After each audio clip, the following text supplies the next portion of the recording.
What's good, everybody? Welcome to the Don't Hurt Yourself podcast. It's your boy JR. Lock in with me one time. Episodes 9 and 10 of The Last Dance, the finale. Awesome. 10-part documentary. Well done. The shit was insane. I enjoyed every episode. I'm sure you have as well. Let me tell you something, ESPN. These documentaries, keep them coming. The 30 for 30s. This right here took the cake.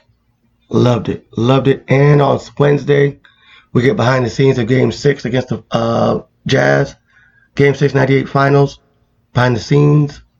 I'm down. We ain't got no sports, so we might as well. So I'm locked in. I love it. We ain't got nothing else to do. Shit. Might as well enjoy the shit. Now let's talk about this episode. It starts off from Riverside's own, the light-skinned assassin, Reggie Miller, and his attempt to take down the great Michael Jordan. And he was chomping at the bit to take down the GOAT. But he couldn't do it. But it went back to 1993 when him and Jordan fought.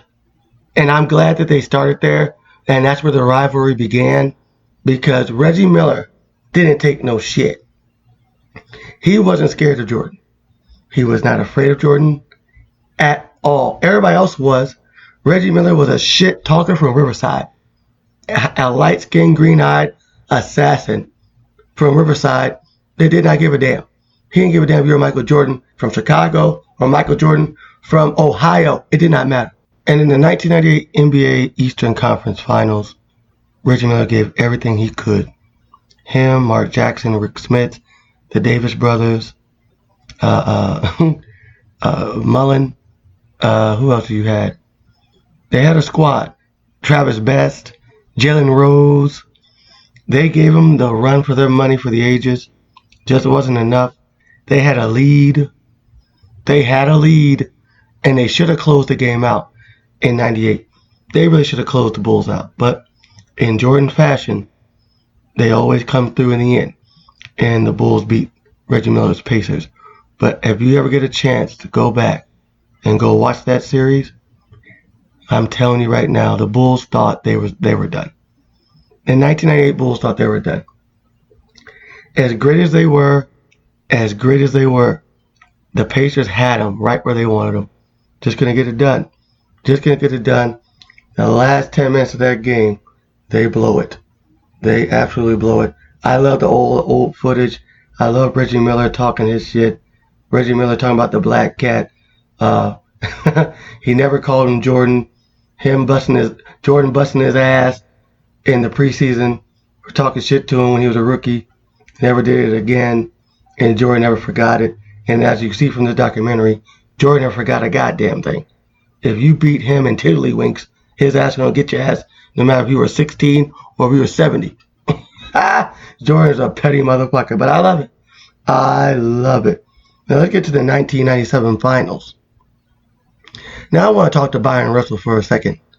Byron Russell, what the hell are you doing talking shit to Michael Jordan during his retirement so he could remember it, just for old time's sake? Now this man was retired. He's over here just trying to get his stuff back and going, and you just talking shit to him, huh? Well, he never forgot it, because in game 1 of the finals, what does he do? Bust your ass, hit the game-winning shot. And fast forward to 1998, what does he do? Bust your ass again with the game-winning shot. Now I understand why your black ass did not want him. You did not want to be a part of this documentary. Because they did ask Byron Russell. Byron Russell declined. You know who else declined to be interviewed? Karl Malone declined. No. Come on and talk for this camera. Talk about what we need to know. I want to know how you feel you lost back-to-back years to the same man. I want to know. The only person who had the balls enough to talk was John Stockton, and he didn't want to. According to the director, it took a lot of people to tell John Stockton to talk about it. Because losing is hard. Nobody wants to fucking lose. Everybody hates losing. So in their opinion, probably was like this. Why the fuck am I going to sit on camera to praise this motherfucker? God damn it. He beat us. I was there. I learned. I don't need to watch it again. I know what the fuck happened. I lived it. Reggie didn't want to talk about it either. Reggie was very reluctant. They had to ask him multiple times. He talked about it on the Dan Patrick Show. Shout out to the Dan Patrick Show, one of my favorite sports shows to listen to every day, Monday through Friday. God bless y'all.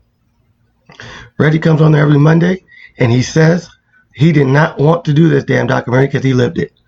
And he didn't want to go back through that heartbreaking pain. He lived it. They didn't want to do this. They know how great Michael Jordan was. He stopped us from getting championships. We don't want to talk about it. So I understand. But Carl and Byron didn't want to do it. Understandable. Cool. But let's move on to the flu game. Or now we got Pizzagate. Wasn't the flu? Food poisoning. Now, I remember as a kid, I knew how sick he was. Because all day long, they kept reporting it. How bad it was. Because I was a diehard Bulls fan at the time. So I remember it like it was yesterday. And in the lead up to that game, he was sick. He may not play. Will he play? Will he not play? It was a whole mess. And they said food poisoning. They said that's been out there. Now, let me tell you about Jordan's story about it, though. Okay, hold on, player. Hold on, player. You might be the GOAT. I may have been born at night, but not last night. You're telling me 5 motherfuckers show up with a pizza. Huh? You're Michael Jordan. You're telling me you ordered it? Did you order the pizza? You made the order and said, hey, this is Michael Jordan, and I want a pizza. Don't think so. Your people got the pizza. You ate it in front of all of them, which I don't understand how somebody eats a pizza in front of a whole bunch of grown-ass men and nobody asked for a slice. Makes no sense to me. But that's nor here or there. Now, I just don't get it. Now, I don't get it. So you ate all this pizza. Now, legend has it is that Michael Jordan would do this. When Michael Jordan had his own food, he spit on it. He would spit on it to make sure it's mine. That's some old kid shit. That's some old kid shit. Mine. God damn. Jesus Christ. You playing these games at 37 to 38 years old? God damn. Petty than a motherfucker. Ain't that? God damn. Just don't understand it. Grown ass man playing these little kid ass games. But that's what made Jordan Jordan. And he's the greatest of all time. So it's a method to his madness. I'll give it to you. But I'll tell you one thing. Your ass ain't gonna sit there in front of me with a goddamn whole goddamn pizza and eating it. I don't give a damn. You better give me a slice and kiss my ass. You don't give a damn if you get mad. Fire me, bitch. You got 35 security guards and all this and at 10:30 at night because he was mad that they ate before him. So he ordered the pizza because he was pissed off that everybody on his team ate. And so he just ordered the pizza and said, well, you know what? This is mine, and I'm going to eat it. I'm going to spit on it, and whatever. Now, who's to say that he didn't get food poison from his own goddamn spit? Okay? Who knows? I don't know. But to say that 5 people came and gave a pizza, and Michael Jordan opened the door, and he got sick, bullshit. Now, I always thought it was a hangover. Sounds more like a hangover to me. Because you order a pizza around 10:30, 11 o'clock at night. Only 2 things could be true. Either are you that hungry, or are you drunk, or are you high? I don't know. Because I just know 2 things. I know when I've been drunk and you hungry, hey, order a pizza. If you're high, order a motherfucking pizza. I don't know. You woke up the next day, you felt like shit. But did it matter? Hell no, because Michael Jordan went in. Michael Jordan had a terrible first quarter. And them Utah Jazz fans were happy as hell. Hell, they were just woo, woo. All them Mormons were losing their minds. Drinking beer, going crazy. White women in the crowd going insane. All the Karens in the crowd were so happy because we're about to beat the Bulls. Nope. No, you won't. Not on my watch. That's what Michael Jordan said. Michael Jordan hitting threes. Pow! Layup. Bang! Do this. Do whatever you gotta do. 38 points in 44 minutes. God damn. And he felt like shit. Him on the sidelines with that goddamn bag on his head is the most legendary shit of all time. Because I know he felt like shit. If it was food poisoning, a hangover, or whatever it was, it doesn't fucking really matter. That motherfucker Michael Jordan is a goddamn beast and should be praised forever. And then close out the next game. Let me tell you something. Michael Jordan's the GOAT. I love LeBron to death. I think LeBron James is absolutely incredible as a player, as a person, all around. It's just insane. Insane. Another thing I want to talk about. Let's go to 98 finals. How the fuck did the Bulls organization let Dennis Rodman go to WCW? WCW, not WWF. Not WWF. He goes to WCW and joins NWO and old ass Hulk Hogan. Hulk Hogan was so old at that moment in time in NWO. NWO saved Hulk Hogan's career. Saved it. Nobody gave a damn about Hulk Hogan and eating your vitamins and what you want to do, brother. Shut the hell up. And Dennis Rodman goes to starts wrestling in the middle of the NBA Finals. Shit. Could you imagine that shit today? Twitter would eat his ass up. Eat his ass up. But he got away with it and came back and played well. Dennis Rodman has a stat line in the finals of 0 points out of the finals or it's just a stat line period where he scored 0 points and had 28 rebounds. You scored 0 points and 28 rebounds. Let me tell you something. Dennis Rodman is the person that you need in the clutch. He may not score, he may not do this, but he does just enough right. He's the can't get right of the team. He can't get right. If you ever watched the movie Life, he can't get right. Dennis Rodman. Motherfucker might wear a dress. He might go out with Carmen Electra. He might get drunk. You can't find me. But on the court, I'm going to lock in on you.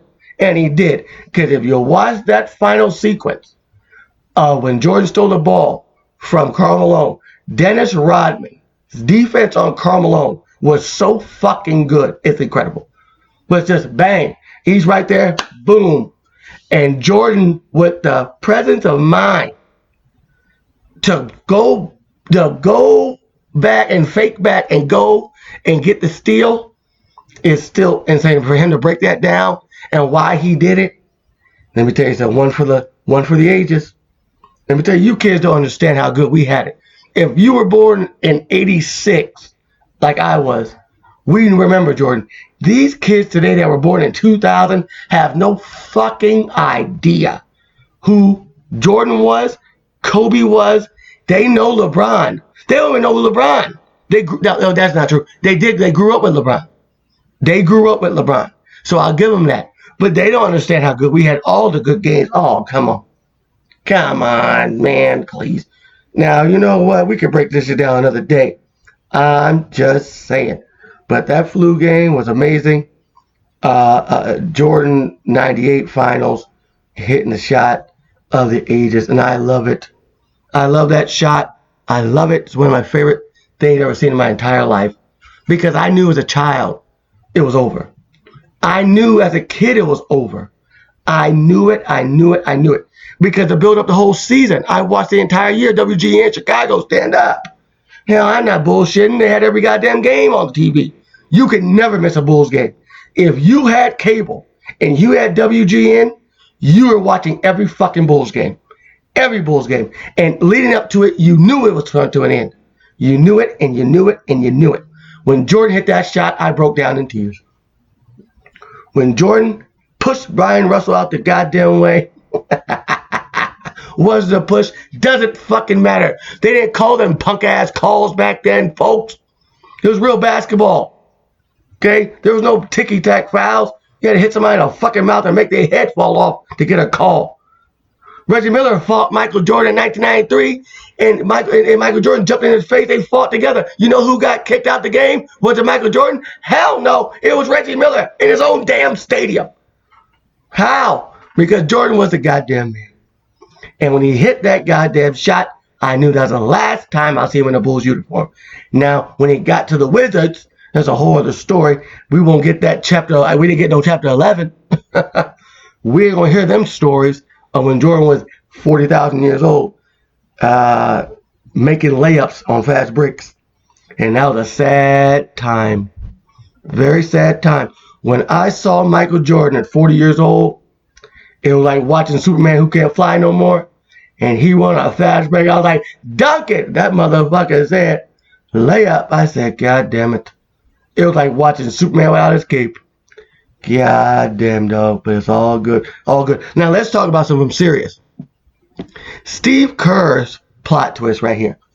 I didn't know Steve Kerr went through all this hell. Now, Steve Kerr was like this. I ain't no punk. I ain't no punk. I've been through some shit my damn self. You ain't the only one who's been through some goddamn shit. My dad was shot in the Middle East in the head. See, I never knew this. Never knew this. Got newfound respect for Steve Kerr. He said, look here, I had one scholarship, I took it. His mom was there, a nice lady that was talking about it. I'm surprised she didn't break down on camera. God bless her soul. May everything be okay with her. But for her to talk about it, to talk about Steve and how he just locked in on basketball, and he just locked in even deeper, God bless him. Because some people fold. Certain things like that. You say, yeah, your dad got shot and killed in the Middle East, and you at that age could break you.